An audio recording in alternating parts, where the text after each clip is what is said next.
Today's episode has been made possible because of OfferingTree. Connected Yoga Teachers, this is an amazing company that provides an all-in-one platform for yoga teachers where they can build a quick website, schedule their classes, share all of their offerings, anything from courses to memberships to classes that are online or in person. If you are looking for an easier way to get your business online, head over to offeringtree.com/Shannon for a discount. And today's episode is also brought to you by Yoga Teacher Conf. Are you going? I am going to be there April 22nd to the 24th in Denver, Colorado. I've never been to Denver before. I'm excited to go and to meet with our podcast listeners, to learn. I'll be teaching, I'll be connecting, I'll actually be interviewing podcast listeners. And to find out more and to register, go to yogateacherconf.com. That's yogateacherconf.com. Hello and welcome to the Connected Yoga Teacher Podcast. I'm really excited that you're here today. I'm your host, Shannon Crow. I use she, her pronouns, and this podcast is being recorded on Anishinaabe, Odawa, and Mississauga land. And I'm over here learning more about the Indigenous people that were here first on Turtle Island, that were here caring for the land and caring for the people before my ancestors came here from Germany, England, Ireland, and Scotland.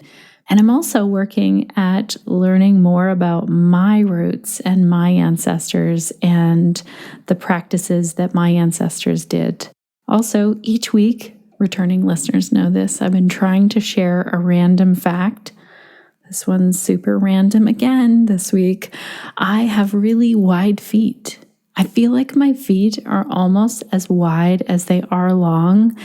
And when I go to try on shoes, they're just never made for my feet, usually.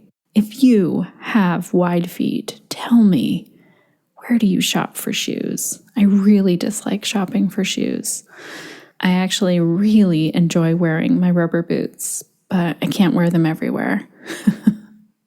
Okay, I'm also a mom of three, a yoga teacher, podcaster, and founder of Pelvic Health Professionals. And this podcast was created for you so that each and every week you are connected to the information and the inspiration that's going to support you as you're building this unique yoga business. And some days that looks like doing your taxes. Other days it's planning out classes. Other days it's signing up for a training that you need.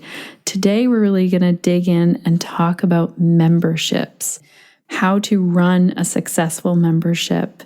Because this question comes up a lot as I talk with yoga teachers, and you might be thinking, well, I don't want to run a membership. I just want to have this session for my yoga students and then give them a PDF and give them this and give them that. This is the membership model, and it's amazing how well it works for yoga businesses. Now, this isn't a new topic here. Back in episode 150, we had Amanda McKinney on the podcast talking about starting a membership site. And then Crunch wrote a great article on where to host a yoga membership site. And I also did a live Q&A last year answering questions about memberships. In today's episode, we're really going to dig in and explore some of the details of running that successful yoga membership. So if you've been curious about this, if you've been thinking about starting a membership, or if you have one going and you think, how can I improve this? Today's interview with Allie Van Fossen is going to be one that will really help you along this journey. Allie leads the Body, Mind, Soul Studio, an online yoga studio that helps people leverage a holistic yoga practice to create transformation in their lives, both on and off the mat. Her mission is to empower yoga students with the on-the-mat tools so that they can confidently take those off the mat and lead a wholesome, fulfilling life. Allie also offers quarterly courses, weekly live events, and a variety of yoga classes and teachings, all within her yoga membership program. Today we get to dive in and talk about how to start a new membership, what to do when a launch goes badly, and how to retain members. Allie also shares more about what a membership of 1,000 members looks like and how she uses YouTube as her main marketing platform. She also gives us some great tips on what elements she includes in her membership and how we might look at what elements we want to include. And most importantly, we get into the numbers and the details. I really appreciate how honest and open Allie was in sharing all of the money stuff, as well as what it really felt like when a launch didn't go as planned. We recorded this episode back in the fall of 2021, and I want to say congratulations, Allie, on the birth of baby Scarlett Rose, born in October of 2021, right after we recorded this live. So congratulations. I hope you're getting enough sleep and rest and all of the things, all of the nurturing that new parents and new families need. Also, speaking of yoga memberships, before we get into this interview, did you know that you can easily set up a membership site with our sponsor, OfferingTree? I am really excited. I've been looking at this option. So most of you know that I've used different platforms over the years for scheduling and creating websites and making membership sites. And I am so impressed that OfferingTree is bringing this all together. If you're thinking about running a yoga membership, check it out. And if there's a feature that they're missing, let them know. They're adding new features all the time. Like recently, I just saw that they added client notes. This means that you can jot down notes for your students. And this is such a good thing to remember those details that make your students feel like you're really listening and you're caring for them. Now, this might seem like a weird thing to do, but I actually do this when I'm talking on the phone with my friends or my family. Don't tell them. It's a secret. I like to jot down notes when people tell me something, like let's say they tell me that they have a special date coming up. I'm never going to remember that date. So I just write it down in my little, phone book that I have. Yeah, I have an actual book where I write things. And just on a sticky note, and I'll stick it in there so that the next time I talk to them, I can ask them about it. And you can do this with your yoga students as well. So maybe there's a student that tells you about their knee surgery that's coming up. And you can jot that down so that when they return to class, you can ask them, how did that go? Is there anything that we can do to support you in your practice? Or maybe a student tells you that they have a new grandbaby or something personal in their life. Or maybe they tell you that they're allergic to essential oils. Taking notes can help you to offer amazing customer service to your students. I'll link to an article on our show notes page that's going to walk you through how to do this inside of the OfferingTree platform. It's so easy. And also, if you sign up with OfferingTree, make sure to use our discount code. Go to offeringtree.com/Shannon. Alrighty, let's dive in and learn about how we can create and run a successful membership for our yoga students. Hey, Allie, welcome to the Connected Yoga Teacher podcast. It's so great to have you here today. Hey, Shannon, I am so excited to be here. Even though earlier I was sharing I'm quite fatigued at 37 weeks pregnant. I'm already feeling revitalized knowing that you've hit the record button. Tell our listeners, what is the work that you do and who do you do it for? Yeah, so I am a yoga teacher. I've been teaching for approximately 7 years now. And I teach primarily online. I would say at this point, with the world circumstances, 100% online. And the work that I do is really helping yoga practitioners build an empowering holistic yoga toolkit so they can lead wholesome, fulfilling lives. And what I mean by a holistic yoga toolkit is really reshaping your practice so it's happening both on and off the mat. Really, that's a key phrase of mine, practicing yoga both on and off your mat and really expanding the definition beyond an asana practice or focusing on one single limb. And I'm super passionate about it. And I also love, love, love the chakra system. So it's deeply woven throughout the tapestry of my business as well.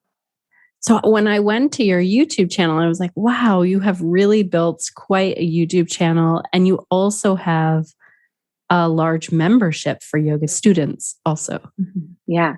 So what's that been like to build something like that? Yeah. I mean, I was in corporate marketing for about a decade, worked at 3 different companies, and quickly realized that it was very soul sucking and unfulfilling. And around the same time, I was diving deep into my own yoga practice and feeling very fulfilled from that. And so it led to me pursuing yoga teacher training. And I very naively thought, okay, I'll become a yoga teacher, start teaching classes, and I'll be able to bust out of the cubicle because I'll be making so much money and it'll be great. And I got into the system teaching in the evening on the weekend and really realized that there was no way I could remotely meet my current marketing salary, and that I also would have 0 benefits if I were to leave, the corporate world here in America. And so I was also watching all of my peers run around like chickens, teaching 20 different studio classes at 3 to 5 different locations across town. And everyone was so burnt out. And this was probably 5 years ago. And I was like, okay, well, how can I make this work? And at the time, like Yoga with Adrienne was just beginning. And some of the really bigger channels were starting to gain traction. And I was like, okay, I think I'm going to get on YouTube. I had a blog at the time, which was very traditional, right? And static images, like 10 poses for your hips kind of blog posts, or 7 yoga leggings you need in your wardrobe, those kind of articles. And I added the YouTube element in. Are we allowed to curse, or do you prefer no? You do whatever you would like to do. Okay. I requested all of the equipment for Hanukkah from my husband and family members to start the YouTube channel. And then I was scared shitless. All of that equipment sat in the corner for probably 6 months at minimum. And finally, I got over myself and my insecurities and the inner critic conversation that was happening internally. And I filmed my first class and got it on YouTube. And the first year was very sporadic, mostly because I was battling that inner critic with each time that I pressed record. It was like such a build-up process to get on the mat and press record. And then about a year in, I got very consistent, posting weekly, a new class, a new offering. And YouTube is the primary traffic source that feeds our other revenue streams. And I love it. It's a beautiful platform to be on. I love the fact that it has search engine optimization baked into it. And I want to continue focusing on it and growing it. So it's been a massive learning lesson.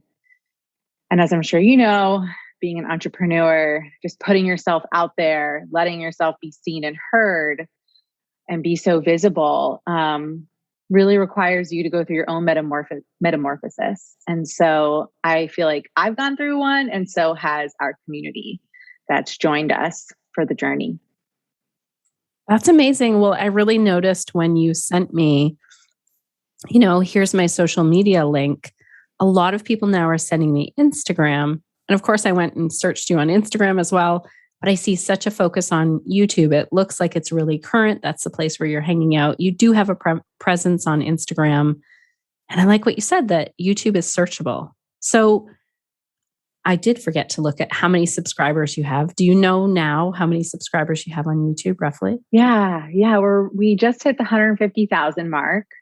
We've had some slower growth because I've taken some extended breaks, which the YouTube platform doesn't like for you to do.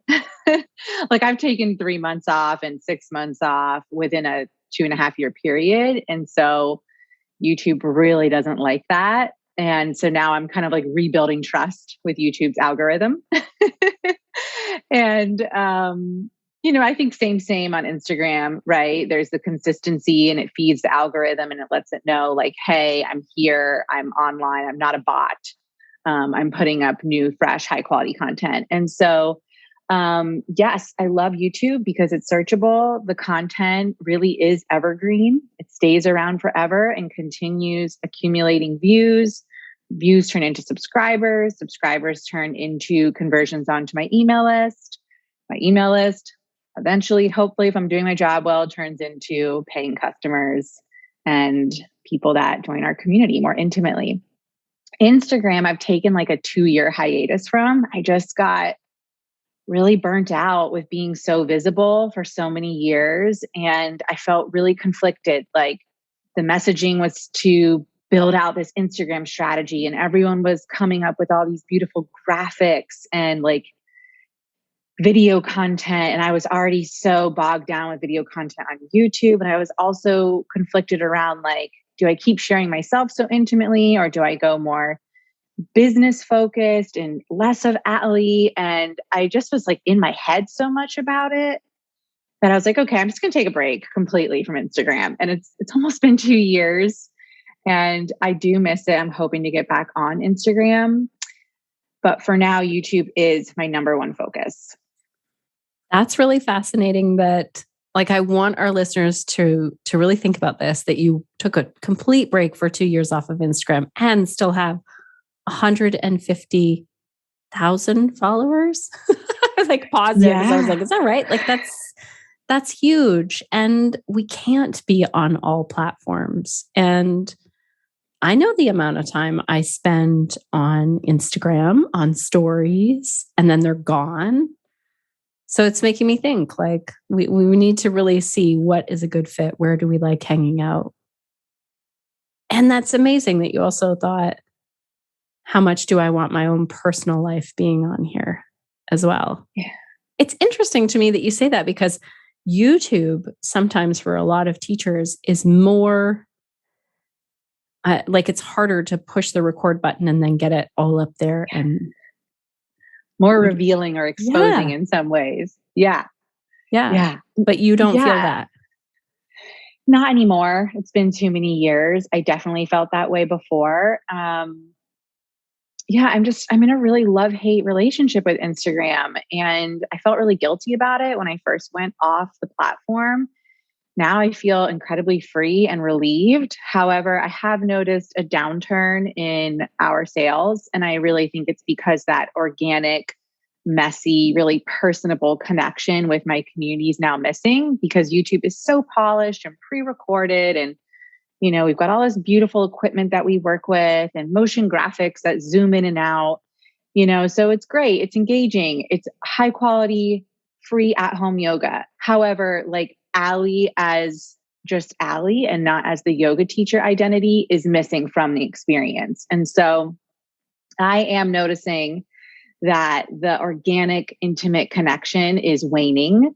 And so I will be getting back to Instagram and leading some more free live experiences for our community so they can feel like they know me beyond a polished pre-recorded video. Oh, that's really cool. I'm sure our listeners are going to be very intrigued with just what's gone into that and what's going on behind the scenes, because we're all working at like, what's working? Okay, this was working and now we'll switch it around. So talk to us about your membership then. How many people are in your membership and what does that mean? What is your membership? So we're going into, in 2022, that'll be our 4th year. We'll be entering into our 4th year of being an online yoga studio. And our membership is the Body, Mind, Soul Studio.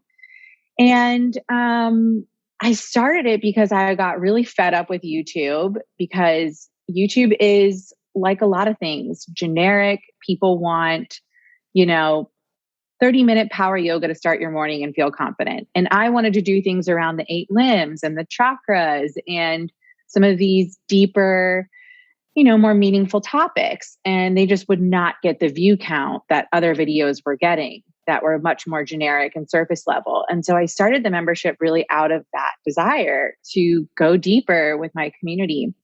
And it's been a wild ride.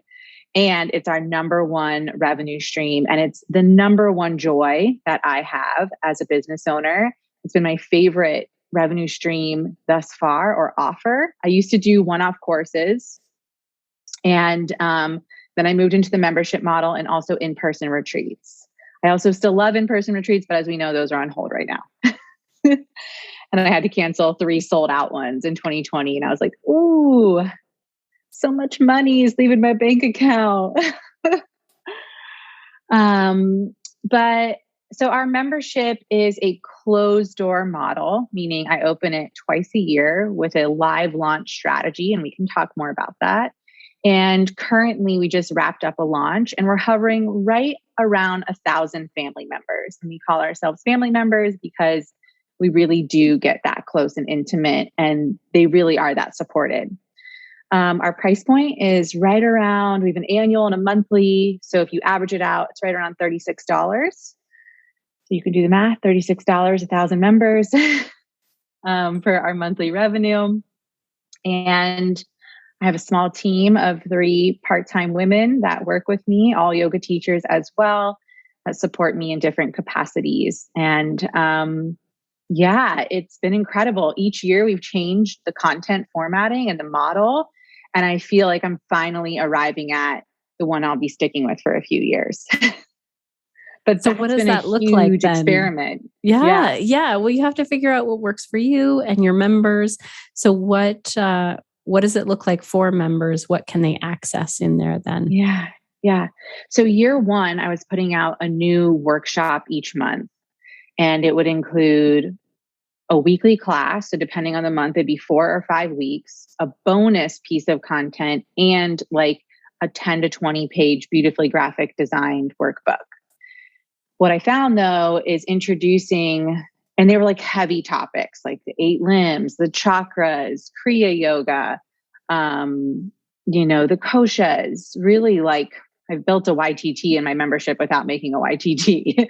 But I found that introducing such heavy topics each month, a lot of people were feeling pressured to stay in a constant state of learning, and there was no integration baked into the experience.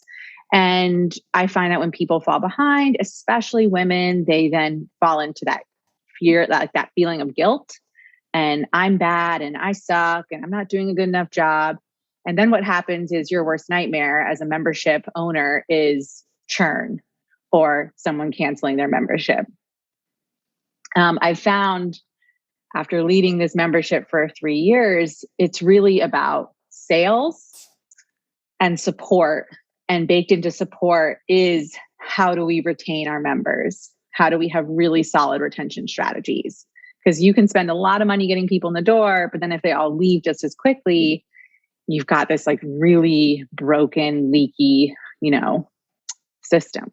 Mm-hmm. Yes. Yeah. So then year 2, I did like a year-long study. I switched it up and we did the chakra system for a whole year.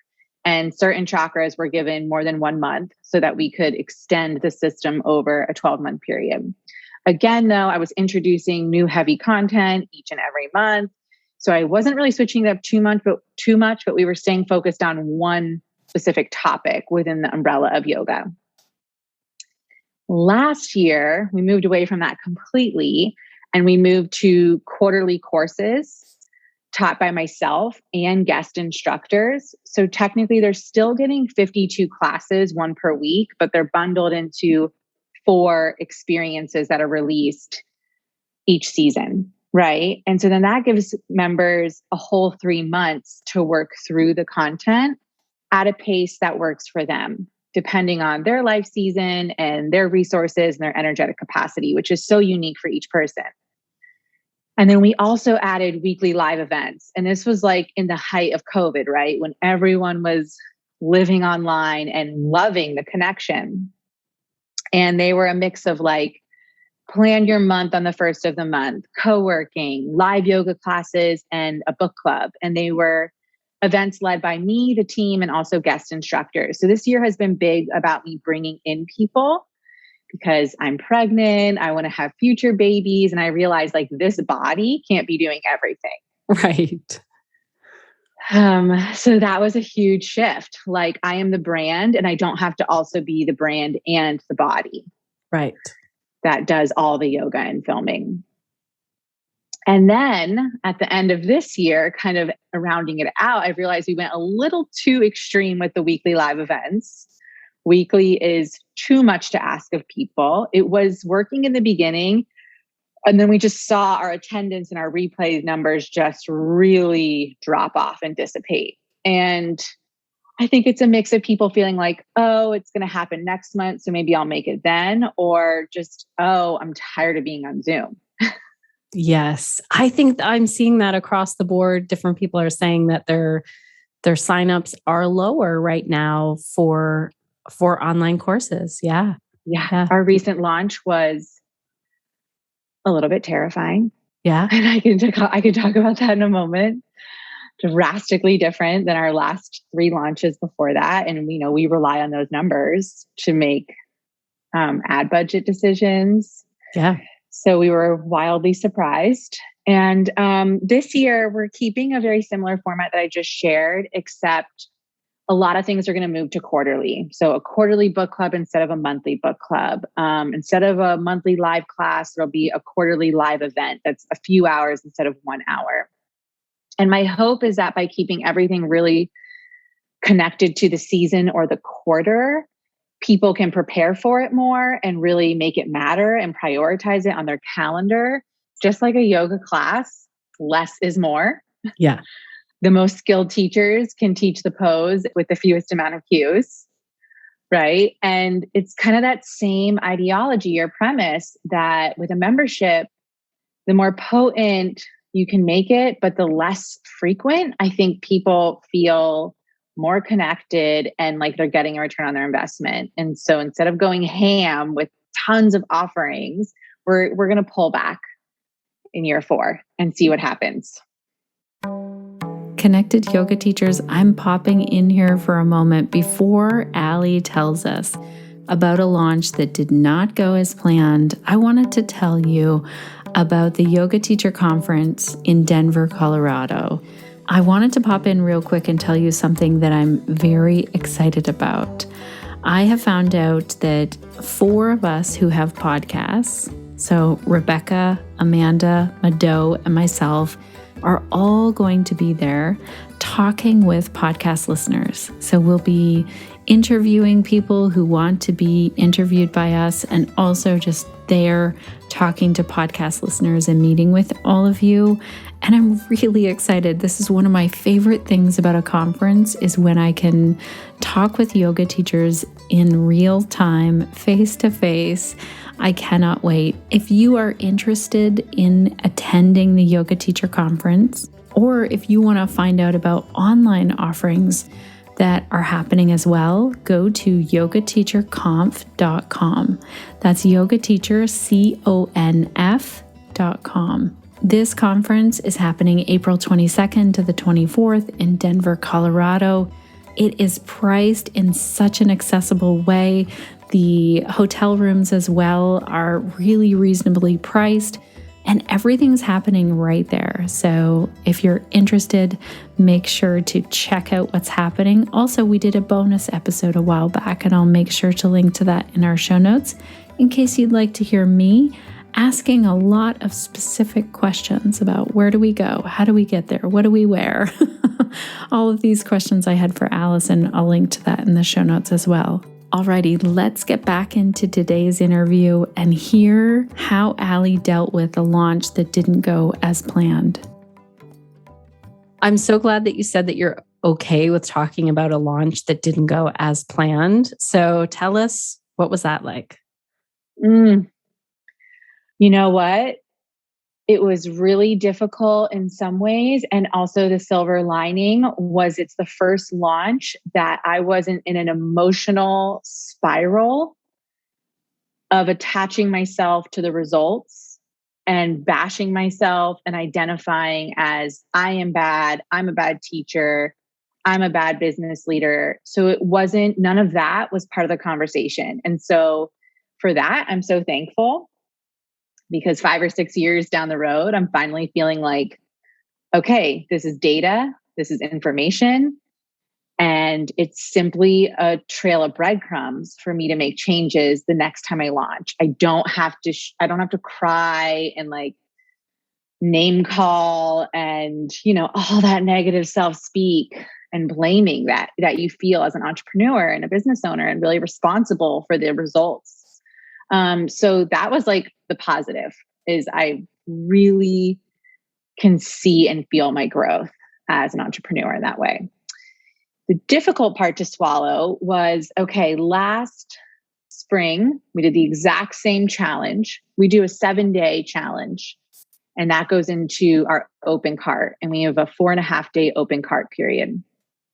We try to keep it the same each time so that we can really measure, what's different, what can we change? And it's a mix of pre-recorded yoga classes and live event elements where they connect with me and they learn on and off the mat tools, and they also connect as a community. And so last spring, we did the exact same formula. We like to get 10,000 people to sign up in our challenges. And from that, we were able to welcome, I think, 550 new members last time, which is about a 4.5% conversion rate, which I'm happy with. Yeah, that's a great one. Yeah. When you go big and broad, anytime I feel like you're over a 3% conversion rate, I'm happy with it. It's also really refreshing probably to the newer yoga teachers or to someone like, hey, I sent out this email to so many hundred people and I only got 1 or 2 people signing up. Yeah, that's the way it is. And we also spent about $50,000 in ads last launch. Now I know my numbers, so I know that that's okay. And it's still very profitable for us. In a membership model, you're looking at something called a lifetime customer value. And there's a formula to figure that out. And essentially for us, our LTV tells us that a member stays with us roughly $500 to $600 worth of months. Now that's an average of all members. So some stay 1 month, 90 days, 6 months, 3 years. But when you average it all together using this formula, each member roughly comes to a $500 to $600, piece of the pie. Right. And so our ad conversion was around we were spending $250 per person to get them to convert. So we were still, very much so in a 50% profit margin zone, which for an online business, that's healthy for us. This launch, we invested the same amount of money in ads. We also secured 10,000 signups, and we had half the results. Wow. Across the board. So half the people converted into memberships. We also do a $1 trial for 24 hours after the doors close. And it's a 14-day $1 trial. 50% less people said yes to that. And then our live events, 50% attendance. And even the analytics I pulled from the Facebook group, I do a pop-up Facebook group just for the challenge, then we close it down. Even the people who joined, the comments, the interactions, the posts compared to last time were all 50% down too. Do you have some insights into why that is?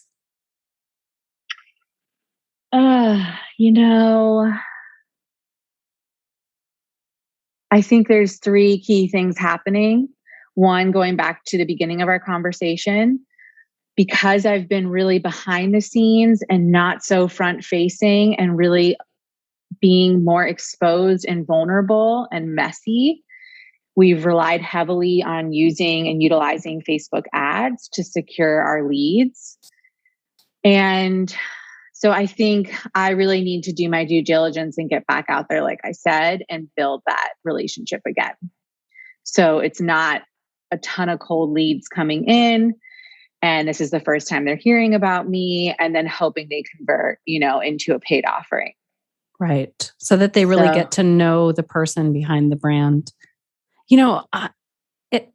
That sounds like, okay, cool. I'll just jump on and do some stories. And you said the word there, vulnerable. Like you then have to expose yourself and your life and make time for it in the moments where it's not really about making content. Yeah. Yeah. I Yeah. appreciate that struggle. And that's hard. Like, I don't want to show you my breakfast or my morning meditation practice. Like, it's mine and it's sacred. And I don't really want to set my phone up and film myself on a cushion with my mala beads, and yet that's what people want. Yes. That's really fascinating. Okay, so that's one thing. What do you think are the two other things?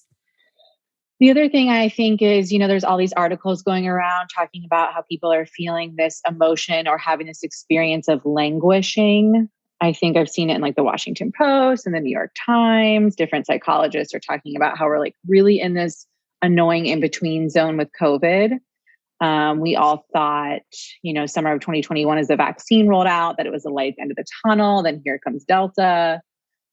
We're back again, kind of at square one in many ways. And I think my launch coming in September of 2021, with kids going back to school, there's a lot of divisiveness in America around children and if they should be wearing masks. I just think people are so exhausted. And I don't think they're excited about self-improvement. Right. They're like, I just want to be able to get through my day. Yeah.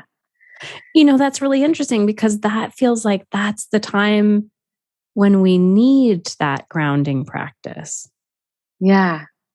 No, you're so right. And I was listening to a podcast with Brene Brown and another psychologist, psychotherapist around behavioral psychology. And they were saying, like, at this point in the COVID journey, people who tend towards depression are depressed about being depressed and they just want to be under a weighted blanket with Netflix. And people who tend towards anxiety are trying to like completely transform their lives. They're buying RVs, they're going cross country, they're changing careers without having another career lined up yet. They're moving to new countries. Like they're doing total metamorphoses because they're so tired they're anxious. They want to get going. So that was a really interesting podcast. I listened to it during the launch as my numbers were coming in drastically lower than we, had projected. And it just is what it is. I can't control the market. I showed up, I led a great live challenge. We used the same sales page, the same set of sales emails, pretty much the same ad copy across the board. It was very repetitive and recycled from last time and what worked. And it didn't work. Right. It did work, but knowing how much we invested into ads, our revenue was pretty much a wash. Right. So as far as bringing in profit into the company, in that way, it didn't work. Now, did we welcome 260 something amazing new members who were going to absolutely 150% support both on and off their mat? In that way, it was a massive success. Yeah. It's interesting when you were saying those two types of, like, we're either lying under our blanket and depressed or we're like switching our entire life. It's interesting because mostly on Instagram, I see people sharing memes or quotes or like photos with captions that are saying those things like, okay, that's it. Everything's going to change, or gosh, I can't even handle this day. So yeah, it's fascinating to me. Okay. And then the third thing, what do you think the third thing is? I think the third thing is some smaller, minor things. I think timing here in America, it was Labor Day weekend. The challenge started on that day. And people are off work, outdoors, excited to be connecting with their family members and friends. So, and then it ended on September 11th weekend. So I think the timing was not ideal with what was happening out in the world. And another really interesting thing is the last challenge, one change I made was I went live for 8 days straight, which is a lot of lives. And in addition, challenge members also got a 30-minute pre-recorded yoga class. So that's a lot to accomplish in one day for 7 days straight. And so we got a lot of feedback on our survey that it was too much, it was overwhelming. And so we remove some of those lives, and I showed up live less. And my husband's like, people say they want one thing, but they actually need something else, which is, we hear that a lot, right? I know I've heard that in business courses. And even with our yoga students, people say they want one thing, but they need another thing. And I think me showing up live for 7 days was important now that I reflect back on it.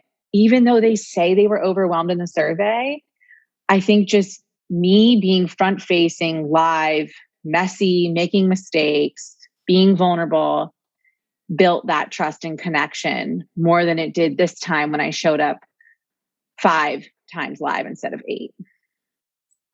Yeah. Yeah. I love that you said that now 5 years in, you're realizing this is data. This is, you showed up, you did the same thing, you made a few adjustments, and you can really see, okay, this worked, this didn't. Here's where people were at. Here's what I'll do the next time. When is your next launch? So our next launch will be in the spring. Okay.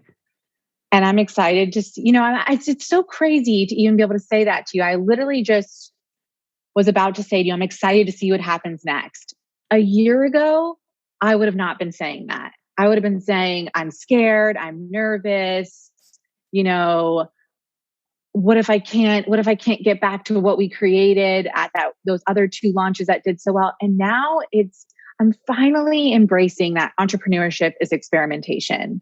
And it can be joyous and fun, even when you've got tens of thousands of dollars invested. I pulled $30,000 from our savings to pay off my credit card for those ads. And I didn't replace that $30,000. Luckily, I have a partner who's been with me for the whole ride. And we have this phrase that we say, it's the cost of doing business. But he actually inserts the word motherfucking business. So I won't say it like we say it at home.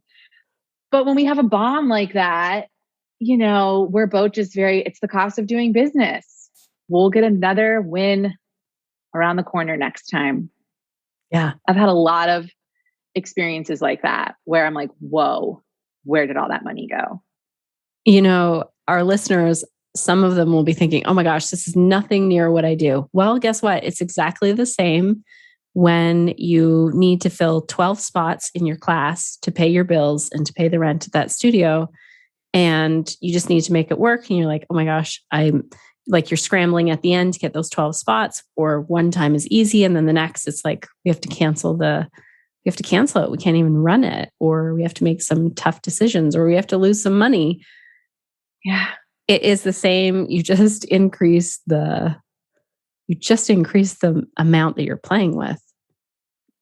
Yeah. And it's all relative, right? So again, roughly $36,000 comes through our doors every month. And so losing $30,000 in ad money, it all gets balanced out throughout the year. Right. And so it is so relative to where my business is at now. Yeah. But you're so correct. Like, I'm looking at my numbers and I'm like, oh my gosh, I need to get some retreats planned for 2022 because I don't know how my next launch is going to do. I don't know what the state of the world is going to be with COVID. And now, I realize I can't rely on these numbers as much as I was. And so I need to bring a revenue stream back. Right. Which is scary because I'm going to be a new mom and I don't know how to run a retreat during COVID times, but I do know our retreats sell out and they have an incredible profit margin and are incredibly fulfilling. Right. So I've already got some contracts like just about to get signed for like late 2022 once baby's like way past 6 months old. And I feel like I'll be somewhat in the groove. Yes. You'll make it work. Like you've gotten this far, you've gotten to this huge YouTube platform, 1,000 members in a membership is amazing. What do you think, or what does your team do for retention? Okay. So number one, we built in what's called a new member welcome week when we open the doors. And so what that looks like is we hold members out of the Facebook group for a week's time so they don't flood our current members with lots of questions that can be incredibly annoying and taxing. But because they're so kind, they feel obligated to answer them. Right. And so we hold them out of that space and we do a welcome ceremony. We do a live tour because we have a desktop and an app. We then have a community mixer where new and current members can come meet and they rotate through breakout rooms and answering questions. And then another call, this is all within like a week-long period, that's like a final Q&A with me. So they're like super, super cared for in that first week. There's also a whole guide, like welcome packet, that's basically my sales page made into a PDF. Right. So they can get reminded, this is what you invested in. Here's all the bells and whistles and features. There's an about me section, and they also have an opportunity to meet the team. So we've really put a lot of intention into what is the experience when they first sign up, instead of just like, welcome, here's the login, go find your way. Right. Yeah. Oh, I love that you're also taking care of your current members, like you said. Otherwise, it's overwhelming, especially when you do doors open, doors closed. I did this with my membership for a while. Now I have a membership where doors are open all the time, which is interesting. There's not the same launch energy, but there was always that flood of new people coming in and like flood of customer service and all that. I love this. Is there anything that you can think of that you would tell yoga teachers if they want to start something like this? Like if they're thinking, okay, I want to create something that feels like an online yoga studio or an online membership, or like, I love how you said an online family, and make my income. Like what would you suggest to start? May I pause and give you a few more retention strategies? And then I'll go to that question. For sure. Some of the other things we do are monthly member recognition awards.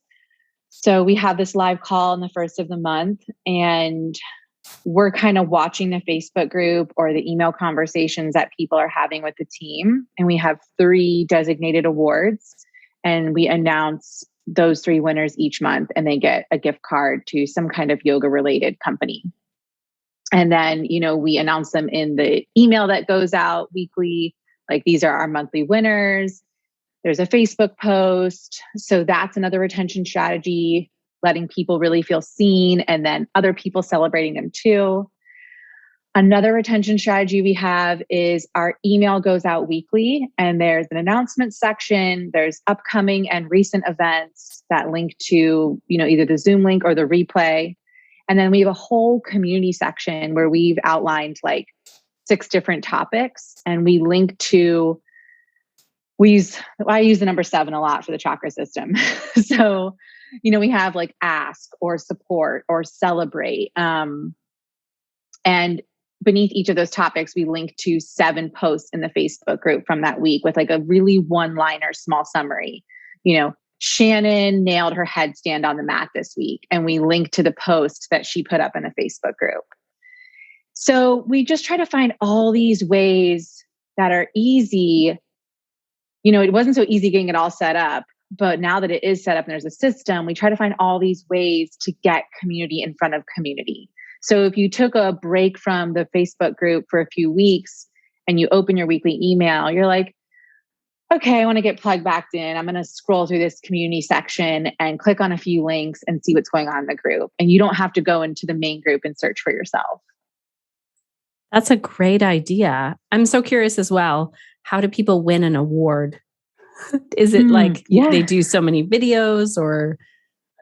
Really, it's the team and I watching people. So one is called like Inner Mentor, and that's really listening to your wisdom body.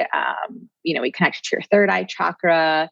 And so it might be over a series of a few months. You've been working on something and it's been really difficult and challenging. And now all of a sudden you're reporting like, I made it, Right. And so all month long, we are watching and we're pulling people and like logging it. And then at the end of the month, the team and I decide and look at like, okay, here's our options within these 3 categories. One is also community connector. So people who are just being really active in the group and supporting each other, we want to celebrate that. Right. And then the last retention strategy that's coming online this year, I'm super excited about, is something we're calling the Body, Mind, Soul Method. It's based off of Stu McLaren's teachings and his whole world called Tribe. I took his membership course, and he talks about something called a success path. And it's basically a series of stages that gets your members from 0 to whatever stage you've defined is the end goal for your membership. Again, we have 7 stages, 7 chakras are tied to the chakras. And really, it's a way for me to curate our content because new members come in, there's over 40 courses. There's so many bells and whistles. Another huge reason that people cancel is overwhelm. They don't know what to do first. Yeah, exactly. Or next. Right. So something that I've been working on heavily is bringing that online next year and having this 7-step method that utilizes what I think are the most important courses and pieces of content in our membership. And so they can really tune out the rest and feel like, okay, I have focus, I have direction, I have a step-by-step path, I'm making progress. People pay for progress. Right. And so this will hopefully be a way that they feel like they are really, progressing on and off their mat, which is what the purpose of our membership is. Oh, that's amazing. I love to hear how you're looking at how they can see those results. They can feel it in their own life and they're more motivated to do it. Yeah. Yeah. So, and again, for anyone listening, I'm going into year 4 of this. And so if I would have been listening to me when I was starting a membership, I didn't know anything when I was starting a membership. I had one team member and she was like, I think we should start a membership. And I said, okay, let's do it. And I used Teachable and I used the software I had and I just did what I was doing on YouTube, but taught the stuff I wanted to teach and added a workbook element. Right. And made a Facebook group. It was very simplistic. And each year I've learned, a new strategy, a new tactic, what works better than what I just did. And now it's like a full running machine. It was not like this though. Right. That is exactly the way my membership started. Someone was like, we should put this together. And then it looks very different now. And I have ideas on like how to improve it still. I think that's good to know. So tell our yoga teachers then, if they're thinking Shannon, I wasn't even tracking retention. Like I didn't even have any sheet to track cancels or anything. I was just like, well, it looks like this month less money was transferred to my bank account from Stripe. Like, right. The first year I was so laissez-faire. Yes. And just steaming along, and finally my husband's like, cause he's an engineer. And so he's very analytical and he's like, are we tracking anything that's happening with this thing? I'm like, what do you mean? Right. I also wasn't tracking my finances just a few years ago. Like that's something in the last year and a half that I've been pretty diligent about, but I've been around for 6 years. Right. Yes. It does take time. And then when you start tracking something new, you're like, why didn't I do this before? I just did this with my email. I was like, I need to be better at knowing what I said in my previous emails instead of just sending them out. Yeah. So, each season brings new learnings and new things we can bake in. But yeah, for a long time, I had no retention strategies. I didn't even know how many people were in the membership. I just saw money getting deposited. I'm like, okay, that's great. What would you tell the new to a membership idea teachers who are thinking, okay, I want to have that online studio. I want to have this community and the income that comes along with it as well. We both know that it's not passive income having a membership. It is very much active work. What would you tell them? Okay, man, there's so many things I want to share and I want to be succinct. Number one, I modeled my studio after my favorite local yoga studio. And so I really put my blinders on and didn't look too much at what was the online competition doing. I really connected within around what did I love about that one studio I used to go to? At the time of creating the membership, I was no longer living there locally, but I had been a practitioner there for like 3 or 4 years. And I was just thinking about like the energy and the environment and the decor and the class offerings and just every element that made me love it. They had a book club once a month there, and there were things that I missed so deeply about that brick and mortar yoga studio that I hadn't ever found in any other brick and mortar yoga studio. I also am and always have been an avid subscriber to Glow and Yoga International as well. So I've always had an in-person and online practice, I guess online at home, I'll say. Yes. And so I really thought about, what do I love about these 3 different arenas? Like, what do I love about Yoga International, what do I love about Glow, and what do I love about that local yoga studio? And that was how I started to get the creative wheels turning around, how do I want to create this online digital space and make it feel sacred, and make it feel like a true learning environment that's empowering, and make it feel like a true community. Like how you always set your mat down to X person at the 6 o'clock class that you would go to and say, hey, how are you? And you'd have that like before class banter. So I really tried to plug into that for my vision of the studio and not look around so much at like, what's Yoga with Adrienne and Brett Larkin and Yoga with Cassandra? What are all these other big top name girls doing? And how do I copy them? Because it's a proven method. Right. So that's number 1, is like really go inward, connect with what has worked for you and been most moving for your own yoga journey as a student, and let that be your springboard for creativity.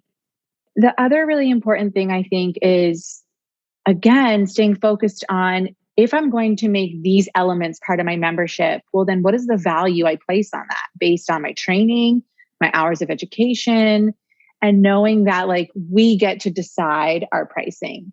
And, I look around again at the competition, and,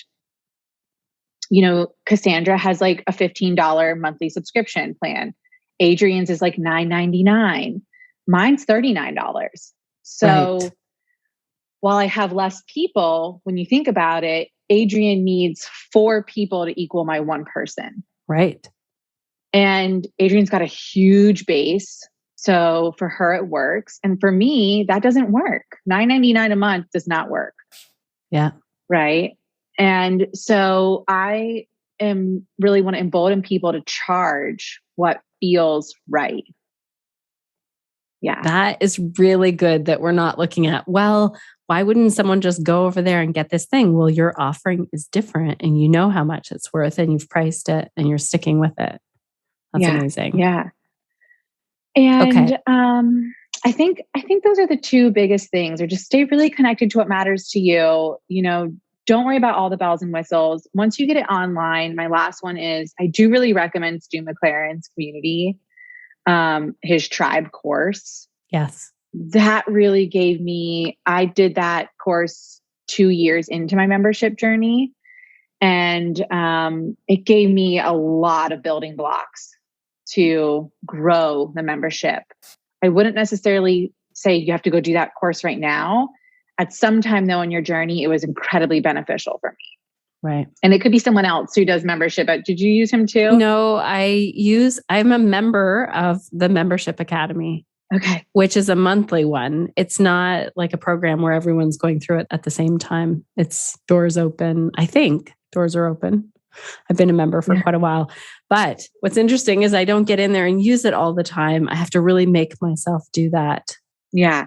So at some point, do invest, get yourself some education. It was a pretty penny of an investment and I was very resistant, and I've definitely made my money back by now, but do invest in more education. Don't get stuck in the education though. Right. Yeah. That's brilliant. Thank you so much for this today. How can our connected yoga teachers, where do you think they should go if they want to connect with you? Is it YouTube? Is that where they would go? Yeah. Or AllieVanFossen.com. is my website, and they can definitely connect with me like that. So if our connected yoga teachers want to, they can sign up for the wait list at this point. Yeah. We'll see when this episode goes out. They can do that at any point. So we'll put links to your website and also your YouTube, and they can practice with you on YouTube. And how long is your maternity leave going to be? Right now, about 2.5 months. This is the most I've ever been filmed out ahead, but I'm filmed 4 months of content out. That's amazing. Congratulations. I mean, that is the biggest feat of content I have ever batched. And like all of the blog posts and emails are also written. Wow. So, and all of our content for our membership for the rest of the year is done as well. Good for you. Yeah. You wouldn't have gotten that with corporate in the US. Your maternity leave there is like 6 weeks or something. Yep, 6 weeks. So, and you know, I get to make my own hours. So my husband will be home with me through the year and really working from home. And then once he transitions back, we'll see how many hours I go back in. But from what I've heard from other entrepreneurs, it's quite difficult to stay away from your business. Yes. And I was kind of having all these perfectionist rules, like I can't even get on email. And someone said to me, that's never going to happen. Right. So, if you have a moment, you can do that. Oh, yeah. Yeah. You could tell me, Yeah. I've been an entrepreneur all along and had 3 kids and managed to do it. And you'll figure it out. And you also get to, like, I was always the parent that could drop everything and go get them from school or go volunteer or go on class trips or, Yeah. when you set your own schedule. I'm excited. Yeah. Well, keep us posted. I want to hear how everything goes, and all the best with birth and sleep and leave all the other stuff. I'm batching soup right now. Good. Because I've read soup is what the healing body needs. Yeah. And the worst thing that can happen is 2 tired parents sleep deprived with no food in the house. Exactly. So Exactly. I'm batching soup here. That's what's happening. And thank you so much for bringing me on. It was a true joy to talk about memberships. And I hope your listeners feel emboldened to experiment with this type of model in their own business. Well, thank you so much for sharing all of this today. It's been amazing. So here's to batch soup, batching videos, and diving into a membership. Thank you. Yeah. My goodness, thank you so much again, Allie, for all of this information and for really sharing in a way that is so helpful for our Connected Yoga Teacher listeners. Connected Yoga Teachers, I want to hear from you. What are your questions going forward about memberships?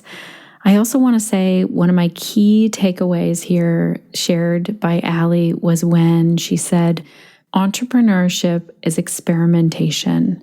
If you need to write that down somewhere, it really helps me to think about this in that no one has the secret formula or no one has all of the answers. We're all doing an experiment, and it works differently with different people who are running a business, with different specialties, with different groups of customers or yoga students. It's never going to be this one formula. If someone tells you, I have the secret formula, here's what you do, I would say run. If someone tells you, here's what I have done and it has worked really well, take this, use it, change it to be your own, that's where we start to get into where we can dig into the experimentation part of things. Also, Allie talked about how she has used a resource to build her membership. I wanted to share one that I really use and love. I'll make sure that I link in our show notes as well to this. It's called Membership Academy with Callie and Mike. I find a lot of comfort in the way they put everything together in this membership. It's massive. There's such a tremendous amount of resources in there, but they've put it together in a way that makes it very accessible. You can dive in and kind of decide, okay, where am I? Am I at the very beginning, like I haven't even decided what my membership will look like, or am I partway through, or is this a well-oiled machine? Also, it would really help us out if you use the link in our show notes for this because it's an affiliate link. That means that it shows you're listening to the podcast, and maybe at some point we can even reach out to Callie and Mike and say, hey, Shannon uses your product. Would you consider sponsoring the podcast? So this is how connections are built sometimes. I want to give a shout out to a couple of our podcast listeners. First is Michael Simon. Thank you so much for leaving this comment, Michael, and giving me permission to share on the podcast. After listening to a podcast episode, Michael posted this in the Connected Yoga Teacher Facebook group. He says, listen to this episode on my drive to teach tonight. This message was so incredibly powerful for me individually. I was so positively impacted by Shannon Crow and Jillian McCollum. It changed my class and my energy going into the class so much that at the end of the class, a couple of people commented that they had a really powerful and positive experience. If you haven't listened yet, get on it. Hopefully you too will be forever changed. For the very first time, I went into a class not judging my own body. Oh my goodness. Thank you so much, Michael, for sharing this. In case any of you want to listen to this very powerful, I agree, podcast episode with Jillian McCollum, I'll make sure to link to it in our show notes. And today's show notes are over at theconnectedyogateacher.com/262. Or if you're on our website, you can literally go to the search bar at the top and type in membership, and you'll come up with every episode and resource that we have on membership sites. The episode that Michael is talking about is episode 218. So I'll link to that in there, or you can go to theconnectedyogateacher.com/218. And another podcast listener left a review over on iTunes. Please, if you haven't done this already, go and do that. Follow this example. I love to read them on the podcast. We read each and every one, and it means a lot. It really helps us to get the word out to other yoga teachers. So this one's from Bright Beginnings from Australia. What I love is that I'm pretty sure Michael's from Australia. I hope I've got that right. And so is Bright Beginnings. So this review says, I've been listening to this podcast for a couple of years now, and it's definitely been part of my growth as a yoga teacher over time. I was inspired to join the Pelvic Health Professionals membership that Shannon also runs, and that has been a great investment in my personal and professional development too. I really value how candidly Shannon presents. Her interviews regarding social justice and cultural appropriation considerations have been so helpful as I navigate this space as a yoga teacher, continuing to learn and seek to improve. Oh my goodness. Thank you so much for leaving this review. It means a lot. Thank you also to Michael. These things really help me to keep going on the days when I have to figure out the tech or, make some edit notes, like the things that aren't as fun. It is so nice to hear from our listeners. So please do that. Leave us a review. Head on over to theconnectedyogateacher.com and look at any show notes page, and there's a button that says leave a review. It'll walk you through doing that. Because you are here right until the end of today's episode, I want to tell you what we're going to be talking about next week. It's all about YouTube, specifically for your yoga business. And this is great if you're looking to build an online yoga business, which I know a lot of you are. Victoria Levitan is our guest. She has some really amazing tips for us all to check out. And I actually implemented a lot of this on my own YouTube channel. And I went ahead and paid for Victoria to do a YouTube audit, which I'll be talking more about next week. And we'll put that in our show notes as well for next week's episode. Thank you so much to our entire team over here for making things run so smoothly. Suzanne does all the audio magic. Crunch writes for us. Sinead is supporting our community. And Erica's helping out with our social media audio clips for the podcast. Thank you also to you, dear listener, for being here and supporting the podcast. You really make this work possible. And we are just glad if we can support you in some way as you're doing the important work of sharing yoga out with the world. So as you do that, I'd like to ask, what will you be doing this week to stay connected to yourself, your yoga practice, and to your community so that you can share the yoga that lights you up?